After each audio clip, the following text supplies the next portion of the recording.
The Courage Hangover, why growth feels like regret. And maybe that's a good thing. Welcome, and let's get started at Too Late My Ass. Let's talk about the morning after bravery. Did you ever feel incredibly brave and then immediately wish you hadn't done something? That next morning panic where your brain goes, oh God, what did I just do? Well, welcome to the Courage Hangover. It's that emotional nausea that shows up right after you make a move. So your future self really will thank you, but your current self says, we don't want to do this. Let's return this thing to the store and get a credit, right? Everyone glorifies courage like it's basically champagne, but nobody warns you about the hangover that hits when the bubbles wear off. So courage feels great on stage, but it really feels terrible in the parking lot. Ever feel like life passed you by while you were being responsible? Like everyone else got a head start on success, on happiness or purpose, and now you're just trying not to fall asleep during your own life. Well, welcome to Too Late My Ass. This is the podcast for anyone who's ever thought it was too late. Too late to dream again, to build again, or begin again. So spoiler alert, it's not.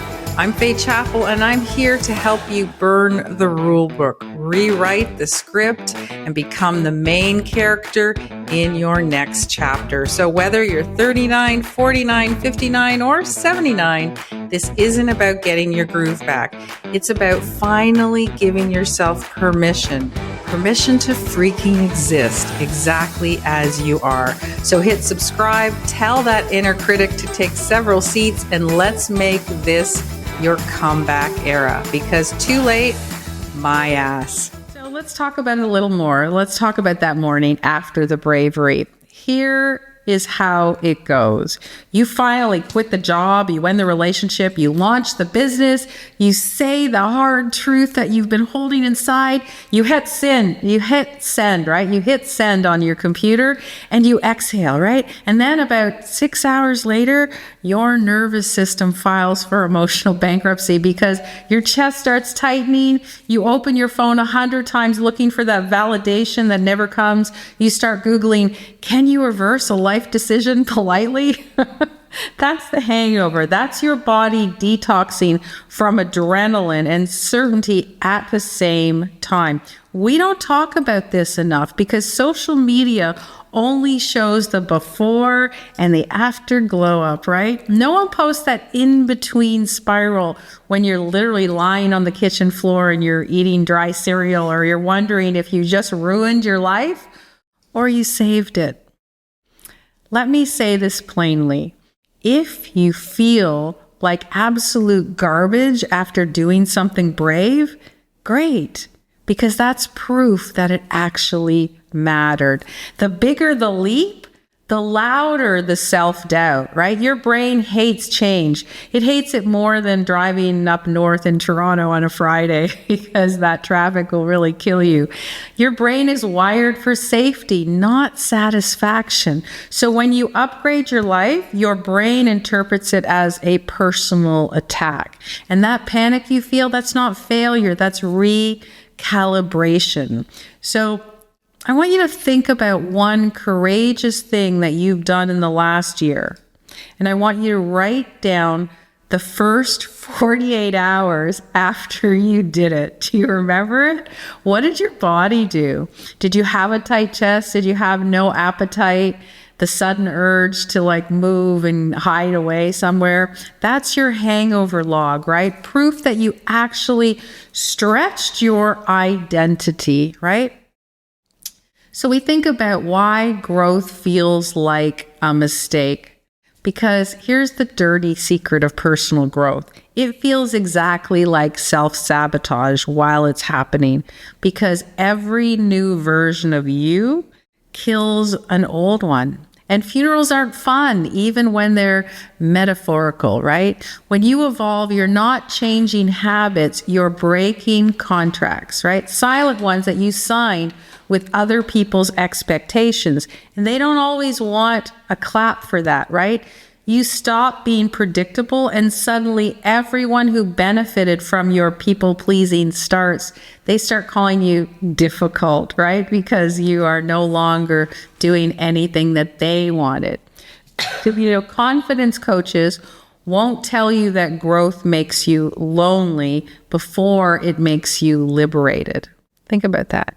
It makes you lonely before it makes you liberated. You'll lose some fans. You'll scare yourself. You'll cry in the middle of grocery shopping. And it's fine, because what you're doing is you're shedding camouflage, right? Transformation really looks like chaos in real time. So when you wake up after a brave decision and it feels wrong, pause before you panic. You're not going backwards. You're detoxing from the version of you who needed permission, right?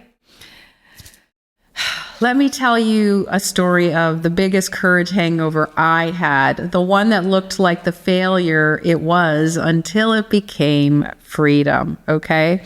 So a few years ago, I made a decision that should have felt like freedom, right? Walking away from something that looked successful on paper, but was slowly killing me.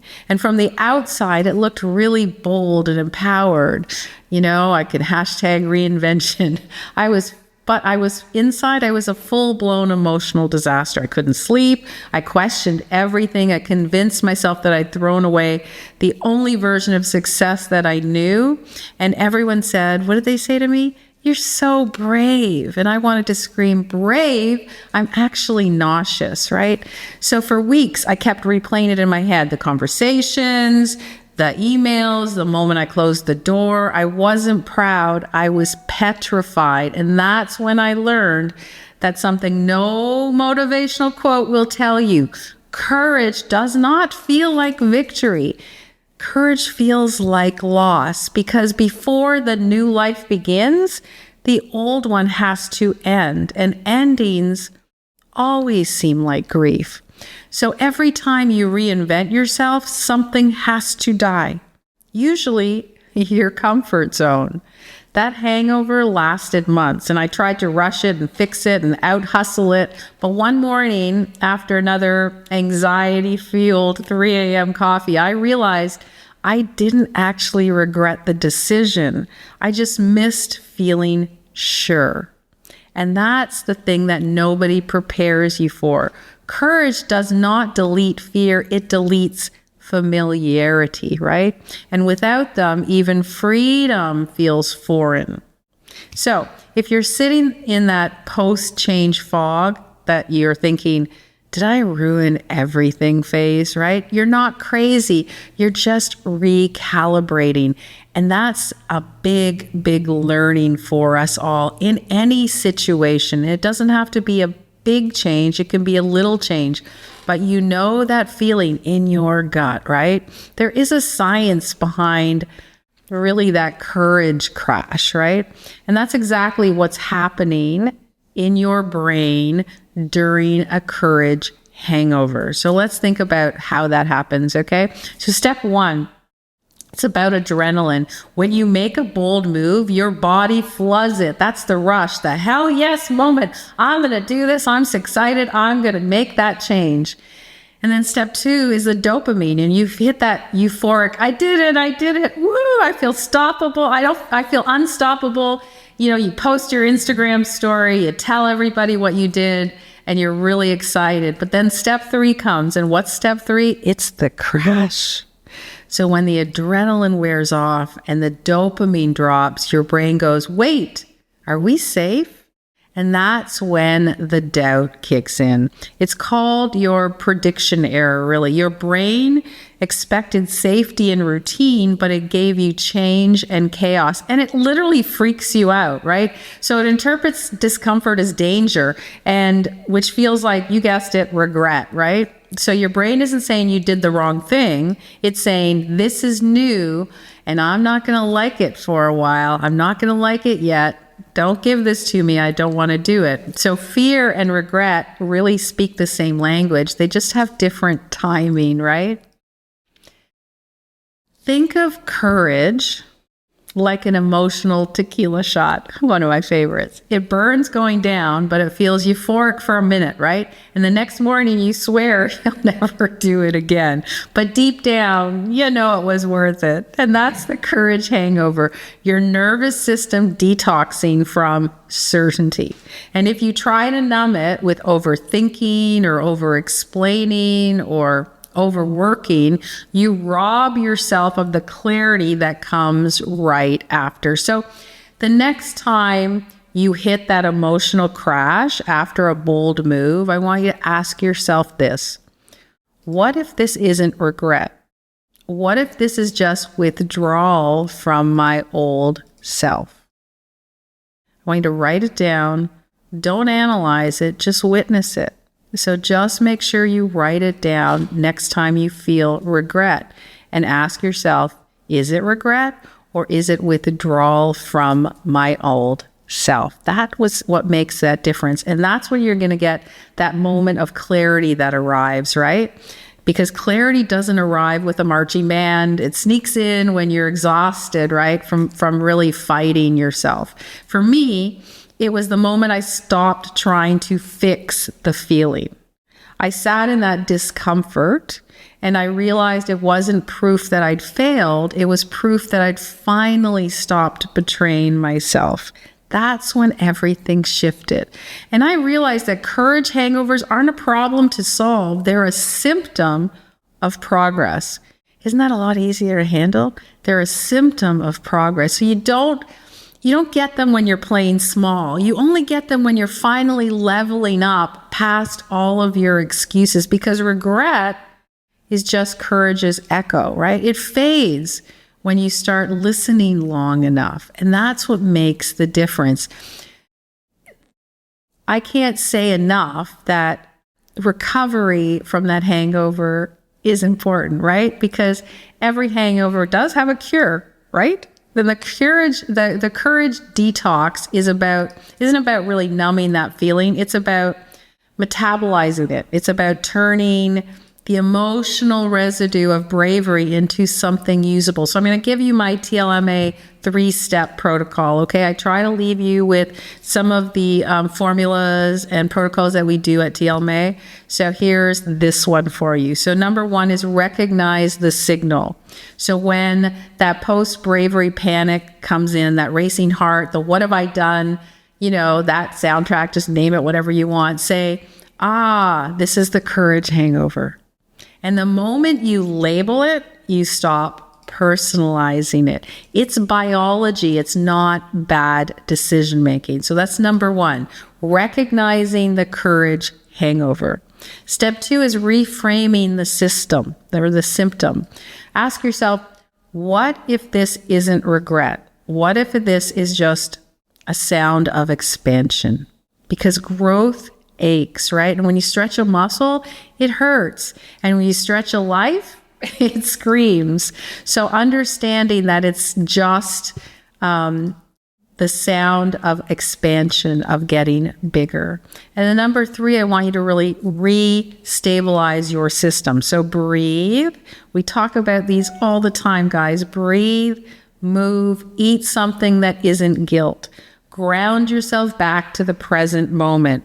Write these 3 sentences that start with, I am proud I did this, right? That's all the proof you need. Write down 3 things. I am proud I did this move. That's the proof that you acted from intention and not from impulse. Confidence is calm. Courage is really chaos. And you need both to evolve. That detox doesn't erase the hangover. It just shortens that crash, right? That's all it does. And the more times you do this, the quicker your system learns the pattern. Fear, action, discomfort, integration, right? That's how courage becomes your new baseline. And that's how you get successful in it. But there is an aftershock of success. So here's the twist. Sometimes the hangover comes after things go right, right? Let's think about that. You finally get what you wanted, and instead of joy, you feel flat. And that's normal. It's that nervous system realizing it's no longer chasing danger. It's living in possibility. And possibility feels kind of suspicious when you spent a lifetime just surviving, right? So when good things feel a little weird, I don't want you to sabotage them. I want you to let them settle.